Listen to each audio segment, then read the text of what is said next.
Hello and welcome to the second episode of the YFO podcast, The Young Football Opinion, where we discuss everything football from a younger point of view. Joining me this week are Jack Stroudley. Hello. And Dom Riley. Hello, hello. This Saturday we saw the richest game in football, the Championship playoff final, between Fulham and Aston Villa. Fulham, who came from behind in the second leg of their contest against Derby County to win 2-1 on aggregate, came up against Aston Villa, who made the final after a narrow 1-0 aggregate victory over Middlesbrough. Wasn't the most exciting game from a neutral's point of view, that's fair to say, but a first half goal from Tom Cairney, the Fulham captain, sent Fulham fans into delirium as they were promoted to the Premier League after a 4-year absence. What were your opinions on the game as a whole, Jack? To be honest with you, you've already pointed that out as a neutral. I don't think it would have been the most exciting game to watch, but obviously from a Fulham fan's perspective, it was everything you could have dreamed of and more. There wasn't really, I wouldn't say there was a game with many chances. I think that we were just more clinical when it came to it than Aston Villa were. Yeah, can't disagree with that. What do you think of the goal, Dom? The goal is, I'll point out at the time, that ball from Ryan Sessegnon is like inch perfect. Like, especially from someone, like, you'd normally expect Kane to play that pass to Sessegnon. But the fact that the guy's 18 as of about a week, and he's played, that is perfect weight on that ball, the perfect angle for Cairney to just curl into the bottom corner. What a goal. Cairney with the great celebration. The knee slide is back. In front of the Villa fans. Beautiful scenes. Beautiful scenes. I think it's quite clear to point out that we are Fulham fans, hence the excitement from Dom and Jack there. But yeah, so obviously now promoted back to the Premier League, along with Wolverhampton Wanderers and Cardiff City. How do you see Fulham's chances next season, Dom? Because I'm optimistic about our chances, and I think also Wolves. I think both teams have played really nice football this season, which could be very suited to the Premier League, and I think they've got a good chance of being stable for a few years. But on the other hand, I can't see Cardiff cutting it, to be honest. I don't know what you think. Well, I think, yeah, I agree with you. Us and Wolves are definitely more prepared. And I do, my instinct before any transfers, I think Cardiff will go straight back down. Obviously, a lot depends on the transfer window, but you look at Fulham and Wolves, they'll both be massively backed financially. They both have better squads than Cardiff. I know we finished behind them, but I think our squad man to man is better than Cardiff's is. And I just think, Cardiff, aging team kind of, and Warnock, he's not, it's not a project at Cardiff. Whereas at Fulham and Wolves, you think, it can go further than just promotion. I think Cardiff, well, don't get me wrong, it's a great achievement. It's not like, they're building to, push European football, etc. I'm not saying, us and Wolves will, but, there's a project there. Whereas Cardiff, I don't think there is as much. Yeah, I can agree with that. From a Fulham point of view, Jack, which players in that squad do you personally believe, they're ready to make that step up to the Premier League? Like, they won't need replacing and they won't be back up next season. They'll be there helping Fulham push for, however high they can get in the Premier League. To be honest with you, I could see a fair amount of the squad that played on Saturday being more than capable to hold their own in the Championship. I think obviously we need to sort out a left back, whether that's Matty Targett coming back permanently is another story. Same thing with Mitrovic up front. I do think that we need to get another right winger, though. I don't think that we have that position kind of nailed down, and I think that we need someone there that we actually know will be able to cut it in the Premier League. And I also think that we need another centre-half to go with Tim Ream. I don't think that Thomas Callas will come back next year, and I don't think Dennis Adoy is personally good enough for the Premier League. So there are positions that still need to be, improved, but obviously, as it's already been mentioned, Khan's no stranger to obviously getting money out of his wallet and, spending big. Okay, so just in general, what's the consensus between the two of you? Between Fulham and Wolves, it seems we're pretty in unison about Cardiff going straight back down. Who do you think will finish higher out of Fulham and Wolves? Because I personally think it'll be very close between us, but I can see us, 10th, I think, is a realistic objective. I reckon we maybe would finish above them. What do you think, Dom? I think it's very tough to call. Because Wolves, we're all in agreement that Wolves are a very good team. They deserve to win the league. But you look. I know everyone's saying this, but you look at the form we had second half of the season. If we can play like that, if we play like that all season, we would have won the league. So and it's whether we can continue that form and that confidence. But I think we can do, because I think we're a team that play on confidence. But I don't know. If I had to call it, I'd probably go Wolves slightly above us, not by much, because I think man to man, their squad is probably better than ours. But having said that, I would not be surprised if we finished, say we finished 10th, they finished 11th or 12th. I wouldn't be surprised, but I also wouldn't be surprised if it finished the other way around. Yeah. But personally, I'm just going to say Wolves are going to finish above us next year. I don't want to sound like I'm being a pessimist here, but I think top 10, that is a stretch. I really do think it's a stretch. So you got to think it's only our first season back. A lot of the players are still quite young. I don't see us finishing in the top 10 next year, if I'm being honest with you. I'd like to hope that we'll stay up. However, I don't think that we're going to, compete with the likes of like Newcastle and that lot for like the mid-table-ish. I think I think Wolves will finish above us. I think we'll finish about 15th, something like that. But obviously, as long as we get those 40 points and we stay up, you can't really ask for much more on our first season back. Yeah. So joining us now is a man who's been following Fulham home and away for a few years now, and he's been at Wembley on Saturday, and that is Mr. Tom O'Sully. How you doing? Good afternoon. You all right? Yeah, I'm good, thank you. How are you? Yeah, top, mate. Top. Real good. So just describe the emotions throughout the game that you were going through on Saturday evening, and the emotions you felt when that full-time whistle went and we knew we'd been promoted. Right, you know what? I wasn't confident, to be fair.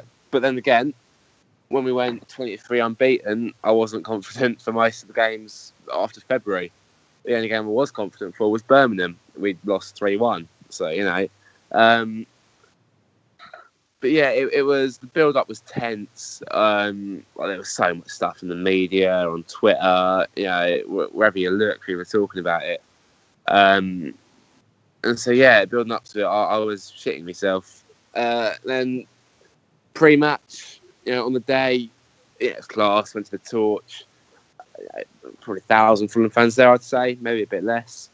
Unreal time, unreal. And then, into Wembley, I was quite drunk, to be fair, so I wasn't really feeling that nervous. Wasn't really feeling much. I think we all are, to be honest. I don't blame you. I fucking needed it. But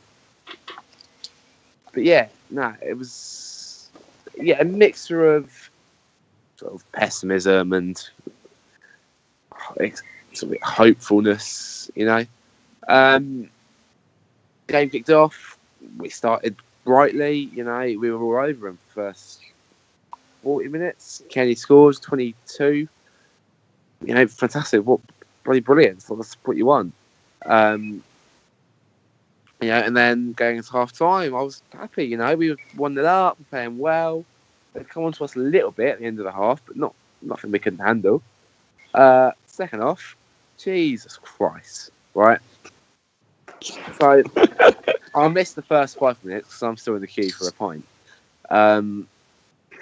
I'll get back, and I think O'Doy just got booked. I think didn't see it, but I don't really know if it was a booking. Then he goes and gets sent off 10 minutes later while they're all over us.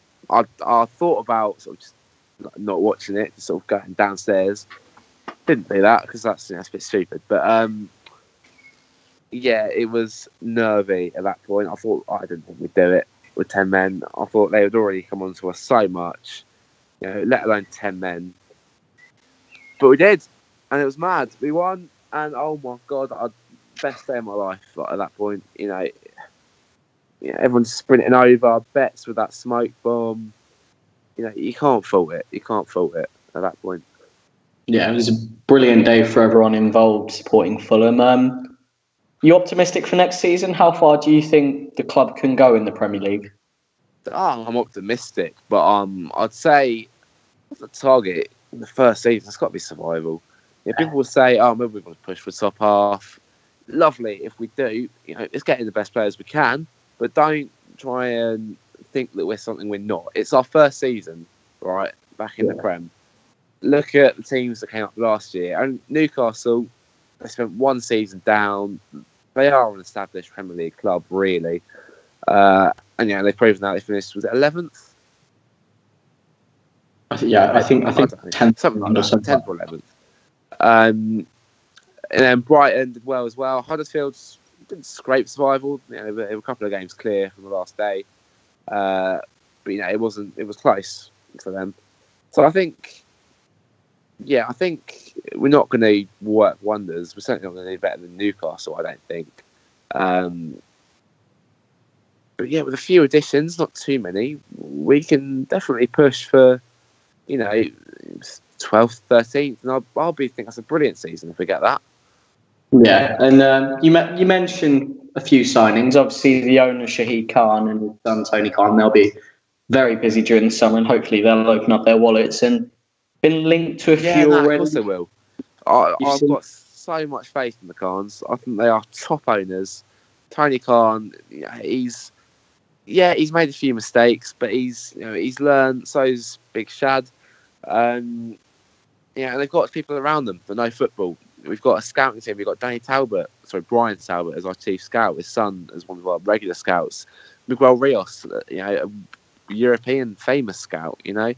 And Tony Khan, he's an expert in stats. He knows what he's talking about. He's got his own stats company, for God's sake. And with that combination, I think it's going to work. I saw something the other week saying, I think it was the Fulham Supporters Trust meeting. They say, so we've got data which tells us which leagues produce the best players for Premier League football. And then we send scouts. We have scouts residing in those countries, 7 or 8 of them, I think. Belgium, for example, I think was one of them. And I think that's going to do so well. I think it's not entirely stats. It's not that stupid both boxes ticked thing anymore. It's locating possible players using stats, and then deciding on who we sign using scouting and using the manager's input. Yeah. So just before we say bye, I'm going to ask you a few quick fire questions, and you've got to get quick answers. Okay. So, player of the season. Ream. Goal of the season. Came back at Millwall. Defining moment of the season. 1-0 at Borough. Favourite home game? Wolves. Favourite away day? Oh, I meant Derby at home. Favourite away day? Oh, God.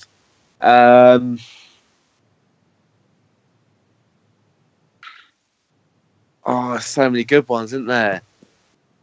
If you had to pick one. Preston. And finally, last question. Which away day are you most looking forward to next season? Chelsea. Of course it is. Well, thanks for coming on. I appreciate it a lot. That's all right, mate. Talk to you again soon. Thank you. Yeah, have a good one.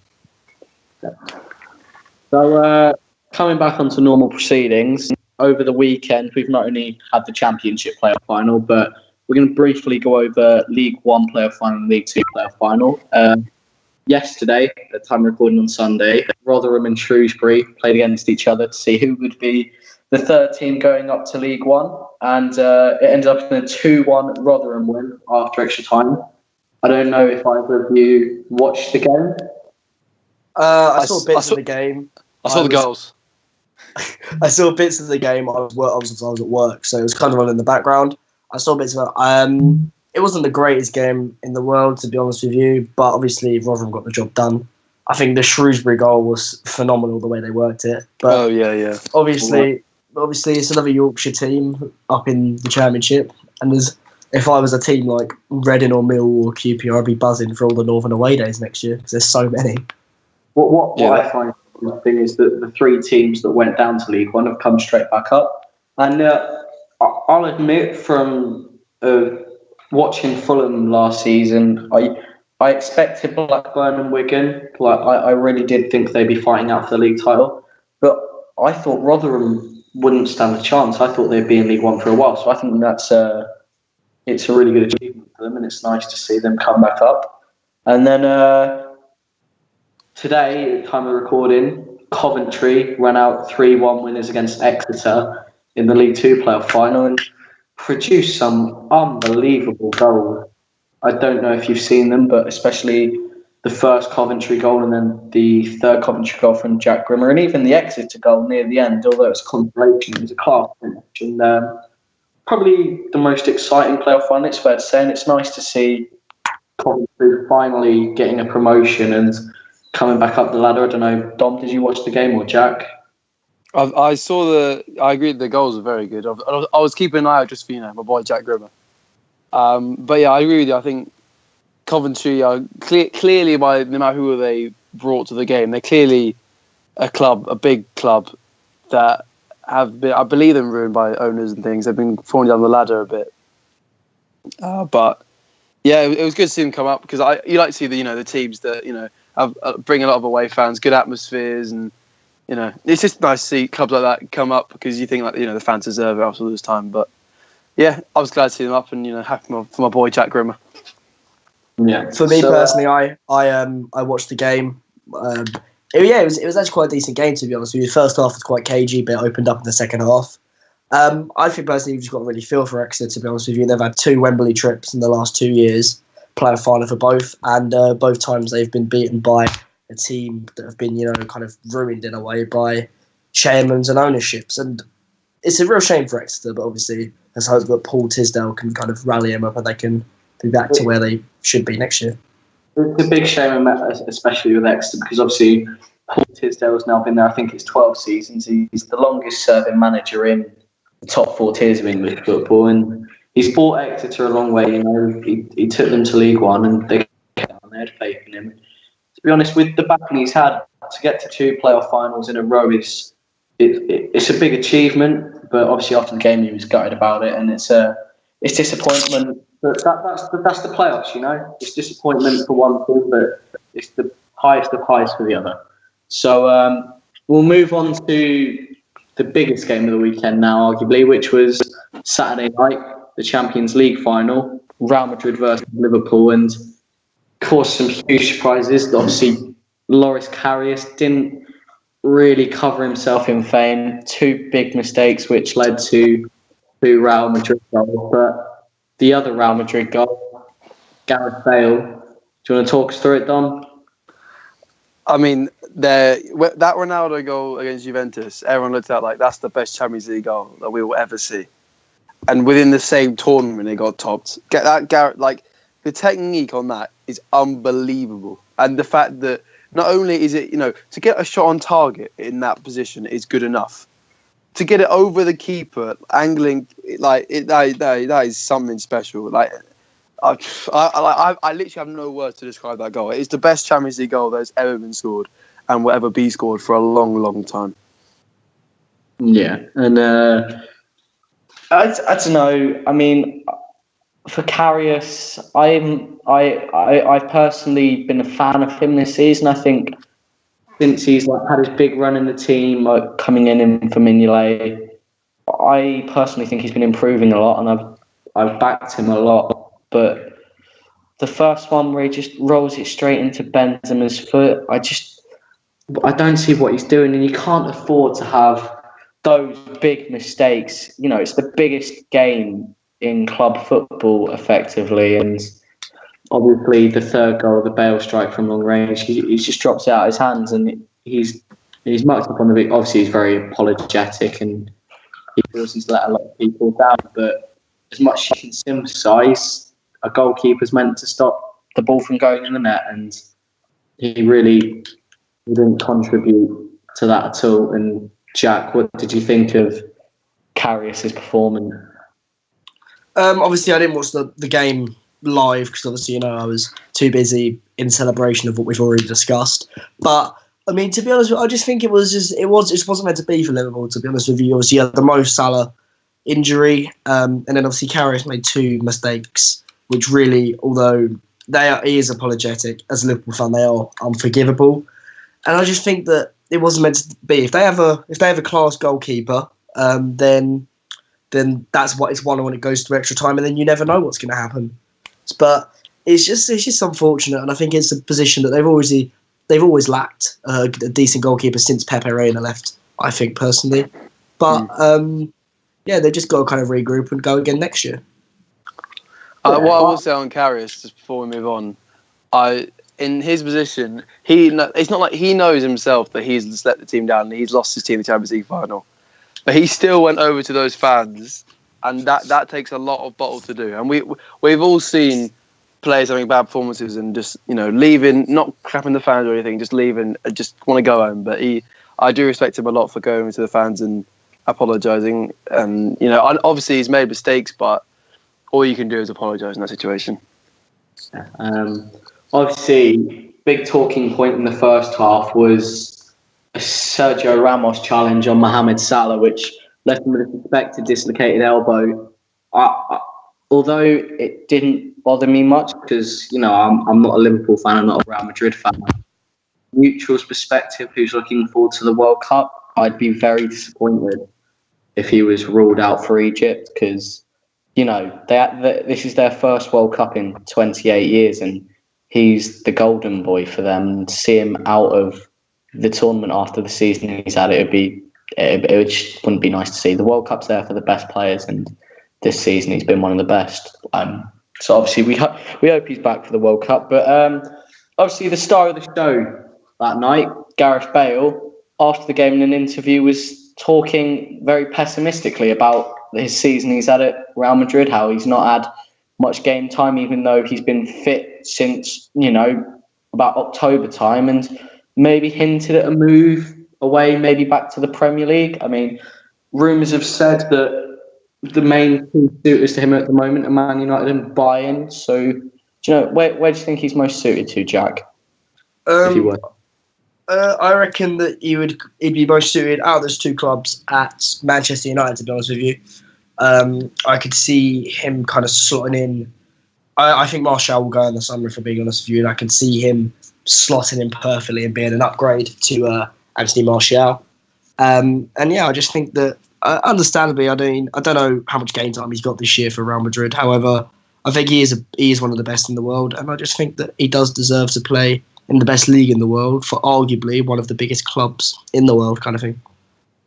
Yeah, I'd agree with that, but I've seen said in the papers that Man City aren't really willing to buy a new winger. Obviously, they've got Sane, Sterling, Bernardo Silva, but a lot of people talking about maybe a return to Tottenham, but apparently he himself's ruled that out. And if it was to go between Man United and Bayern Munich, Robin and Ribery, they're getting on. And I know Bale's not maybe in his prime anymore. He's not early 20s, but Dom, do you think maybe he'd be a better signing for Bayern since their golden generation of wingers, they're getting a bit on now? I think you have to realise that for any team in the world, Gareth Bale is an amazing signing because Gareth Bale is a world-class footballer. And I think from a Premier League fan's perspective, you want the best players in the in the league. And obviously Gareth Bale in that final season for Spurs, we all know we can in the Premier League, and I would love to see that back. From Gareth Bale's perspective, I don't really think he's done something that not many people do in that.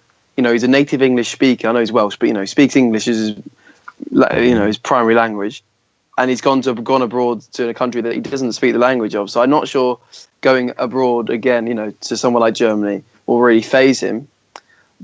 I don't think he really cares. I think he wants first team football, which you can tell from his interview. I think it's more down to the team that wants him the most. Would it suit Bayern? Yes, but would it suit any team in the world? Yes, So it's up to him, really.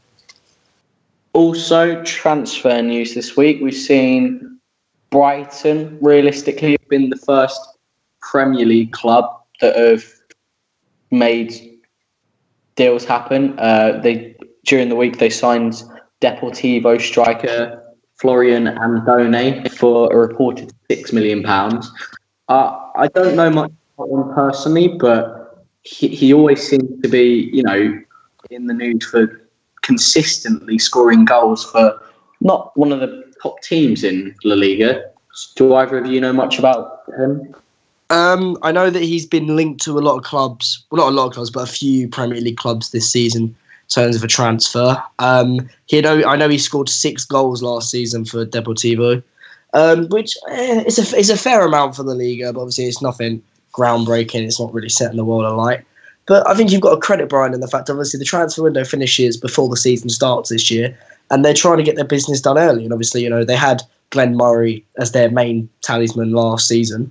And you've got to look, Glenn Murray's getting old now. Is he really going to be able to do it on a consistent basis? Chris Hughton's realised that, and he's trying to, get it done as soon as possible.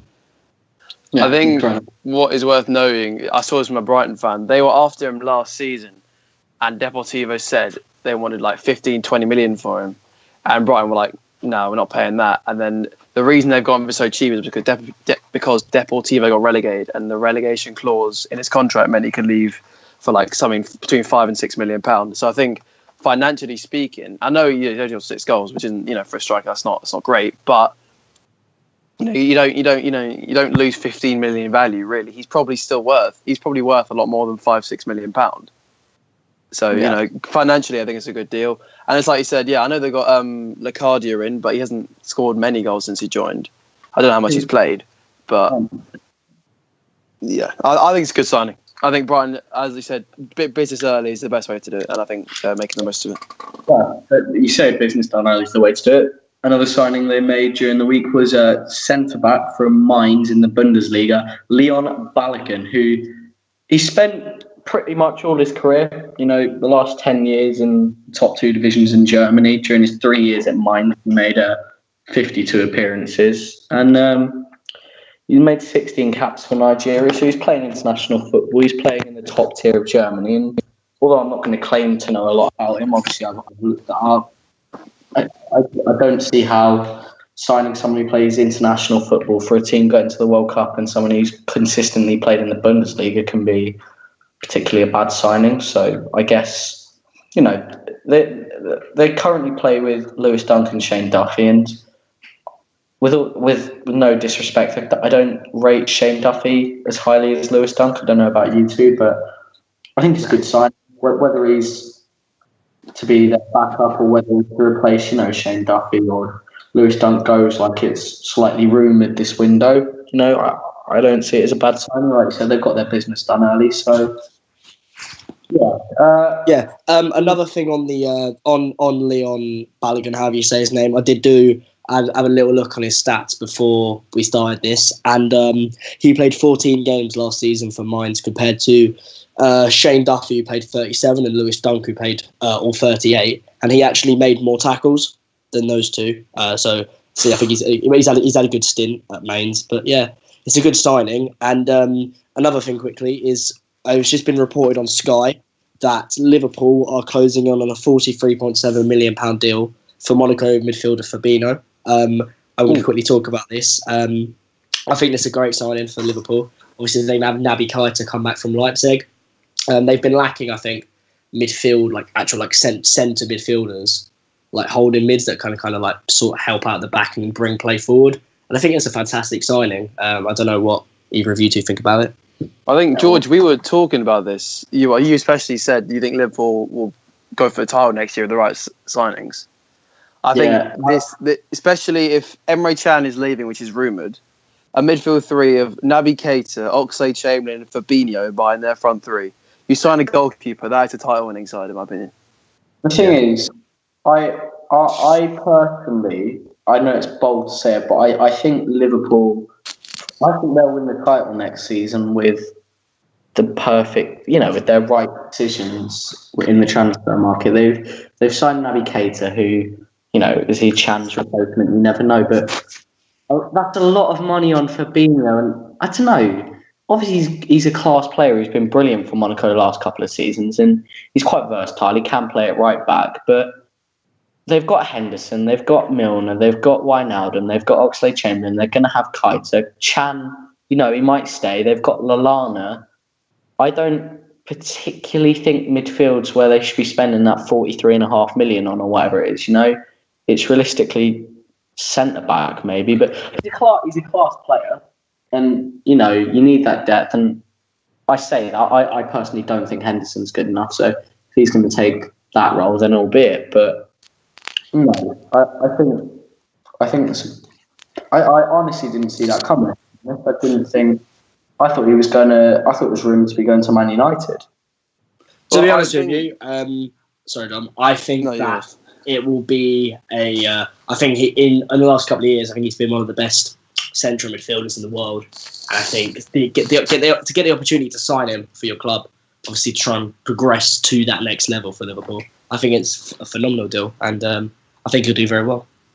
I just think from a financial perspective, you say 43 whatever million, they just got 140 million for Coutinho. Like, and you put in, you say Naby Keita is probably around 60 million, Van Dijk 75. It's like spend and take the Coutinho money out. That's like spending 30 million in the last 12 months. Yeah, that's a fair point to make. Also reported this week was the big news. Andres Iniesta. We knew he was leaving Barcelona at the end of this season, but he's going to be joining the Japanese side, this El Kobe, team that Chelsea's been playing for the last couple of years. I don't know much about the club, but I know Dom's got a few words to say about the Andres Iniesta. Right. Before I get any of this out, Andres Iniesta is a world-class footballer, right? Or was, He's one of the most respected players of our generation, and deservedly so, right? You're not telling me, I don't care, right? I don't care about this infinity bollocks, right? You're not telling me that you can sign a lifetime contract with a club in a beginning of the season and then at the end leave the team to go and play in Japan, right? Am I the only person that think like that's just a snake? I know he's been there however long, right? Lifetime contract, leaves 9 months later. I don't understand. And he doesn't need the money. Like, man's been over Barcelona for at least 10 years, like consistently. I don't understand it. I think with all due respect, I mean, I know he's on lifetime contract, but I mean, got to look at it. If he's gone from Barcelona to the Japanese league, that's really got to show the kind of the quality that he now possesses compared to what Barcelona want to achieve.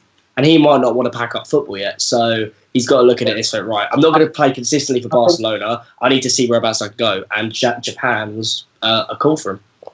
I agree with Jack, to be honest. I think, if he's not going to be able to play at that level anymore, but he wants to, I think when he signed that lifetime contract, I think that's him saying, maybe at the end of this season, at the end of the 18-19 season, that'll be my playing career up. And, Barcelona have given him the option to do that. But it's come to the end of this season. They've got midfielders such as Paulinho, Rakitic, Busquets, etc., who they're the first team regulars now. And Iniesta's, if he wants to stay playing football, he's going to want to keep fit and he wants to keep match fit. And if he's going to be able to do that at a club that's, let's be honest, he's going to get paid a lot of money to be playing football in Japan. Then I don't think you can blame him for taking that, to be honest. But I get it. I don't think he needs the money, and B, if he's saying to himself, right, I'm not going to be at the level required to play regularly at Barcelona, that's fine, right? But then don't sign a lifetime deal, sign a 1 year extension, right? Just to give you that option, or say if I play 25 games, I get an extra year, right? Don't give all this lifetime contract. He's staying forever. He doesn't. But he didn't know a year ago that he wouldn't be able to match the same quality that he has in the past years. So you can't go from starting to Barcelona to playing in the Japanese league in less than 9 months. I'm sorry, you can't do that. Unless you get a broken leg, right? Which he didn't. You don't lose quality that easy, especially at the high level that he was at. Well, I think we're going to have to agree to disagree on that one. Moving on from the done deals of the week, another couple of rumours that have been going around. Sky Sports reported on Saturday night that Juventus right back Stefan Lichtsteiner might be in a with Arsenal over a move. I don't know. They've got Hector Bellerin. I don't see the point in the move, but Jack, what's your opinion on that? I'm going to completely agree with you on that. I don't think it's a good signing. He's 34 years old. He's been at Juventus for years now, to be honest with you. And unless Hector Bellerin is moving and going on to Barcelona, like it's been reported for literally years, I don't see the need to buy Lichtsteiner. And I think that if this is the first signing for Unai Emery, I just it doesn't. It wouldn't breed confidence into any Arsenal fans, in my opinion. The only thing I see that's sensible from that deal is that Bellerin was linked with Juventus, and maybe Lichtsteiner might be used in a swap deal. Do you think that might be sensible, Dom? Or I think first of all, I think it's being pointed out that Bellerin has literally just been given the number 2 shirt by Arsenal, which indicates that they want him to start next year. Yeah. And I think if they're going for the swap deal, I think, well, first of all, I don't see the point in swapping a 24-year-old right back approaching his prime for a 34-year-old right back who's past it. And second of all, it just, especially, I'm assuming there will be money involved from like the Juventus side, but if that's a straight swap, that is the worst deal in human history. So personally, I agree with you guys. I think it's a completely pointless transfer, especially if Bellerin is staying. yeah, other rumours that spited after the Champions League final. Well, obviously before, but they've strengthened since the final with that. Liverpool and possibly Real Madrid are looking to put in strong bids for Roma keeper Alisson. And I guess you could say that a goalkeeper is, a big thing for Liverpool now if they really want to transfer next season. Alisson, this has realistically been his breakthrough season. I've seen reported sums of, anywhere between 60 to 80 million. But would he cut it at this level? And I'm going to ask you, do you think obviously it'd be a good signing, Dom? I haven't watched Serie A. I haven't seen, play every game. Of what I've seen, what people have said about him, especially in the Champions League, he seems to be a very good keeper. And a lot of people said, it wasn't a coincidence that he was a keeper in the Champions League semi-final. Obviously, as I say, I haven't watched him play too much. I can't really compare him to Karius, and Mignolet, but I'd assume they wouldn't be going for him if they didn't think he was an upgrade. So I'd have to say I don't know what the fee would be. I think he's quite young for a goalkeeper. So especially if one of Mignolet and Karius is on the way out, I think for Liverpool would be a good signing. Real Madrid, I'm not entirely sure because I think Keylor Navas has still got a few years in him. So not sure, but for Liverpool, I think it's probably a deal worth pursuing. Jack, what I'd like to ask you is. Pepe Reina looks to be leaving Napoli. Do you think that's a more sensible deal for Liverpool to go for? Because obviously he's still top class. He's had a cracking season at Napoli. They finished second in the league, and he's earned the chance to go to the World Cup with Spain. I mean, he probably won't start over De Gea, but obviously you'd do it at a much cheaper price. Do you think that's maybe a more sensible deal, or do you think if Liverpool want to win the title, it needs to be about longevity and taking risks with big signings like Alisson? I think if they went for Pepe Reina, it would be a stupid move in my opinion. I think Alisson is by far the better goalkeeper. He has been one of the best goalkeepers in the world this season. And you're talking about the fact of, he's not going to start over De Gea in the World Cup. Why would Liverpool then buy him? If they want to compete with Man United, why would they want to have someone who they know is second best to their goalkeeper? I think the signing of Alisson, along with if they bought Fabinho, Keita coming in, maybe another centre half to go with Van Dijk, and you have got a Premier League winning side there. So I think if they were to go, do you know what, we could have Alisson, but let's get Pepe Reina, be an absolutely stupid move by Liverpool.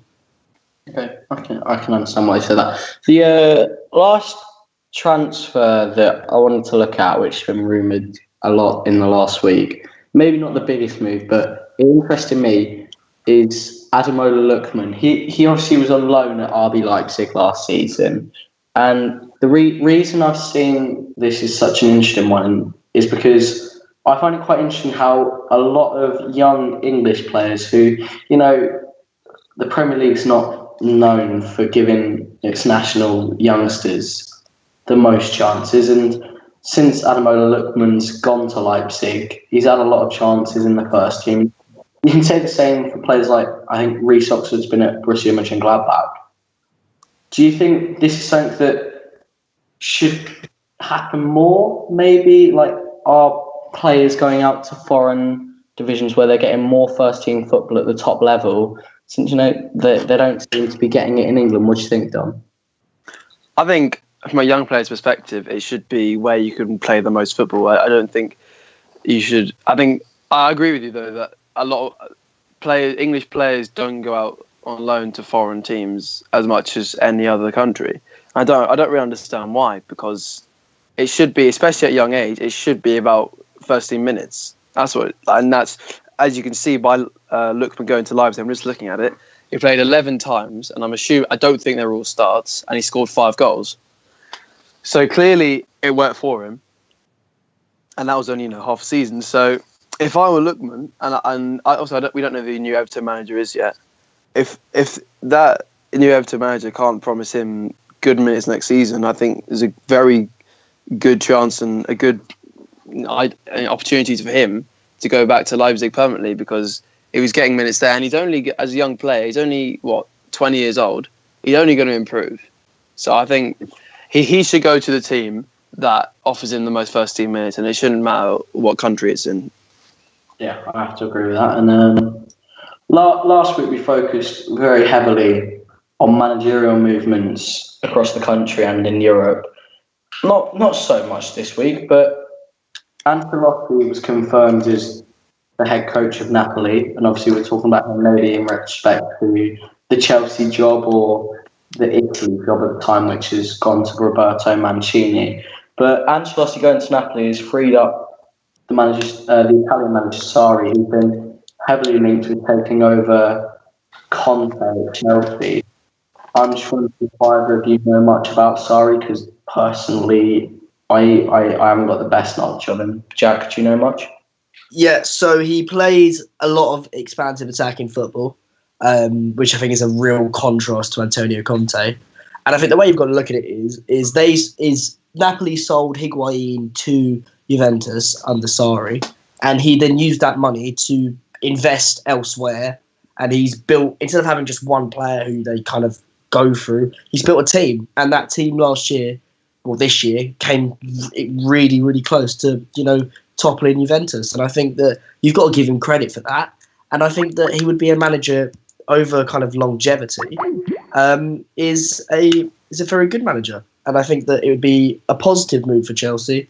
And I think it would be an upgrade on Conte. Yeah, it's hard to disagree with what you've said. And the only other real manager news that's been spiraling around this week has been Frank Lampard possibly getting his first managerial job, and Derby County, team that got to the playoff semi-finals in the Championship this season. Obviously, Steven Gerrard got the Rangers job, who've been thrown in at the deep end, and Lampard possibly too. What do you think about that if he were to be appointed, Dom? I think it's a very interesting move. I think it's a bit of a risk from Derby's perspective. Obviously, if it works out, you've got a very good young English manager, but if you don't, it's a bit of a waste. And especially with Derby's ageing squad, it's not going to be an easy job. Yeah, I think Gary Rowett was building something. No, it's right. Gary Rowett was building something, and he kind of just jumped ship, really. And I think it's going to be difficult. Obviously, Frank Lampard will attract people because he's Frank Lampard, but I don't know. I don't know, a lack of experience at a time where they really need to make the most of their squad. Otherwise, they're just going to get older and it's just going to fizzle out into nothing. I think it's a risk, and I think if it pays off, it will work very well. If it doesn't, then it could have bad repercussions for Derby in the long term. Yeah. Jack, what do you think about Frank Lampard, and how do you think he'd do as a manager at this level so quickly? Yeah, well, personally, I said this in last week's podcast. I think that Derby, whoever takes over at Derby now, is going to have a real difficult job. To be honest with you, you mentioned Steven Gerrard getting thrown in the deep end at Rangers, but obviously he's been involved with Liverpool in terms of in the youth team for, I don't know how long it's been, but he's at least had some kind of managerial or coaching experience with Liverpool in the youth team. And I'm quite surprised that Chelsea didn't do the same for Frank Lampard.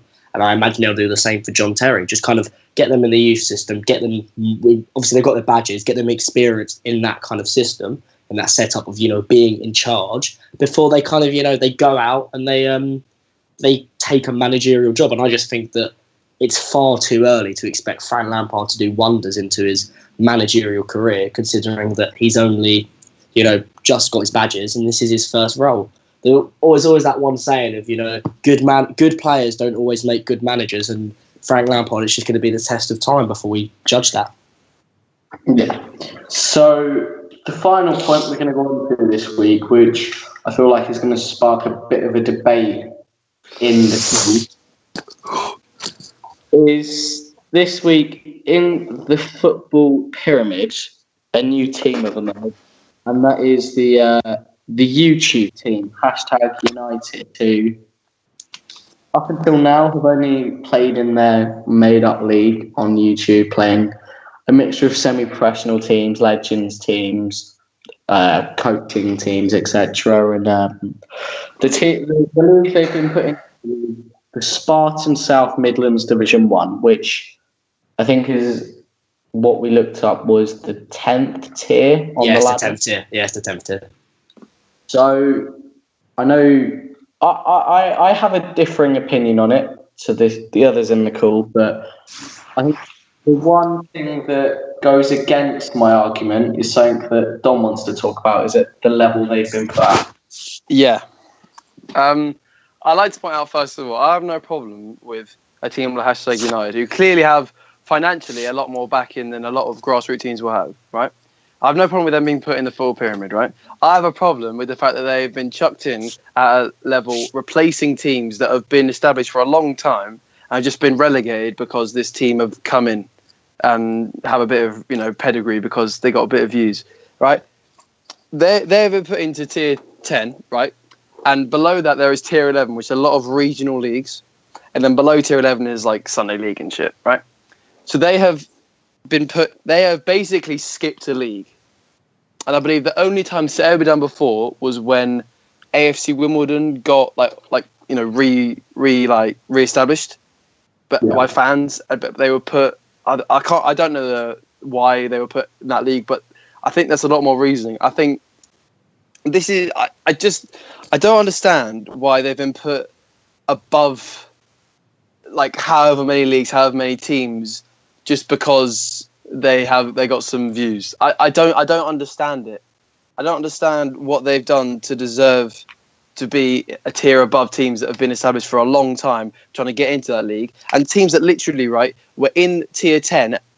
A team has been relegated just to compensate the fact that #United have been put in, which I don't understand. I definitely agree with you, and I don't think anyone can disagree with you that it's unfair on the teams like, who is it? It's like Bexborough Borough, who have been relegated into the next tier of the English football pyramid. But I think there are positives to it, I personally think, because obviously in the world, social media is a big part of any industry now. And they've got a big following in social media, like it's fair to say. I know a lot of people I've seen have said they don't bring, consistent fans of a club, but they do have their own stadium. They do have people who come to watch all their games. They've got a big audience online. They've got noticeable characters that, more people probably know the members of the #United team than people do know, maybe a team in the 5th or even 6th tier, I mean, I agree with Dom's point. They shouldn't have been put in at the expense of a club that's been established for a long time. But I also, I think they're a team that can develop with the financial backing they got. How far do you think they can go, Jack, personally? So on to obviously I'm going to say that obviously they are obviously a new club, and I've got no issue with them going into English football. Obviously, I think the fact that they've skipped a tier is obviously that's quite bad. But you mentioned the fact of Wimbledon managed to get into the 6th tier, but they've got a pass, whatever. Thing is, the way you got to look at it is AFC Wimbledon were a new side, same way that #United are a new side. So if #United are being questioned for skipping up the tiers, the same should be said about AFC Wimbledon when they first joined, and I don't really think many people kind of bat an eyelid at that. But personally, I think they have got backing. Kind of obviously they've got a massive audience, a younger audience through YouTube and all that sort of stuff. But yeah, I think you never know. I don't think you're going to see them, pushing up and challenging for the Champions League in 2049. But I don't think that they'll be bad. But I can't see them breaking through to actual professional football. I'd also like to point out, right, But beside all the how they've entered it, right? If in 10 years' time I'm going to hashtag United away, I swear to God, I don't. I just won't be able to face it. Like I don't know. It's a. I can't. Oh, I don't understand. Well, I do understand. I get it from a marketing perspective, right? To put them in there with the fan base they've got, and I have no doubt that they will sell out stadiums. They sold like 30,000 tickets to Wembley. Like, you know, they will get fans that go to the games. I don't think that's in doubt, and it shouldn't be in doubt. It's just, and with the financial backing that they have, with all the sponsors that he gets and stuff, they will have more financial backing than a lot of the teams around them. And I can really see them getting to the kind of 6th, 5th tier of English football quite quickly. And I think when it gets to that point, people, I don't know, it'll feel a bit, I don't know another way to describe it. It won't feel like a natural progression of a club. It'll feel a bit like when like people like Billericay and Salford, where they get taken over by rich people and they kind of destroy their kind of grassroots, you know, non-league feel of struggling through.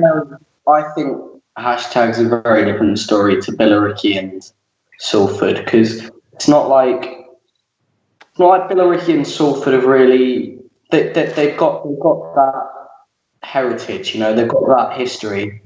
They were a proper football club in the first place. They've still got, you know, people working in the club and people even playing for the club before they were taken over by, you know, Glenn Tamplin and the Class 92, etc. But the thing that worries me is I'm okay with hashtag being in the football pyramid, but what I worry for is their sustainability, because the main financial backing of the club is obviously due to Spencer Owen. And, you know, 10 years' time, he probably won't be doing YouTube. And where does the revenue come from to support the club?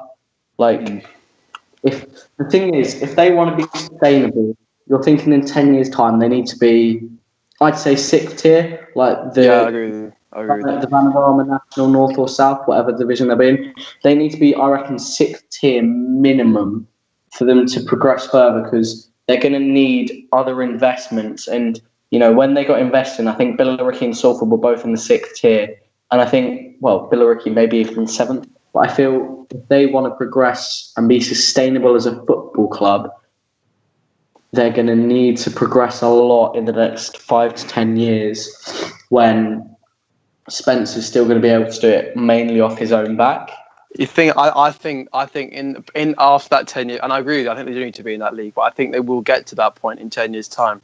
I also think in 10 years' time, and there will become a point where they will get taken over. If they progress, right, they will get to a point where Spencer does not have the financial capability to own that club anymore, and it will be taken over by someone else, and the whole kind of idea of the club will be completely lost. I know people don't like the whole thing, but there is a soul to that club. There are people that watch those videos every single week, people that will go to the games every week. What you've got to remember is the core group of players that play most of the games. Yeah. They have been playing Sunday League for a long time, but at the same time, they have been playing for a long time. A lot of them, you know, they're early to late 30s, and they're not going to be playing professional football for long. And when the next actual players come in, because obviously they've got their hashtag academy, which brings through players, but I think that will kind of go to shit, because the whole originality of the idea in the first place, and how, you know, just a group of friends playing football will go in the next 2-3 years. I think that will ruin the kind of whole concept of it. That have got experience playing semi-professional football, and I think once the whole idea of, you know, this YouTube sensation, once the characters are gone, once the financial backing isn't as sustainable if they're not in a much higher division, I just worry that they're just going to be a failure. And, you know, what was the point of bringing them into the league if, like, they end up just being a consistent club in the 9th or 10th division at the expense of other teams? Mm-hmm. Yeah, I agree with you. Well, I think that's going to wrap up week 2 of the YFO podcast. Thanks for joining me, Jack Stroudley. No problem. Pleasure as always. John Riley. No worries, mate. No worries. Thomas, who came on later and joined us, and hopefully we'll talk to him in future weeks. But for now, until next week, goodbye. Cheerio. Safe.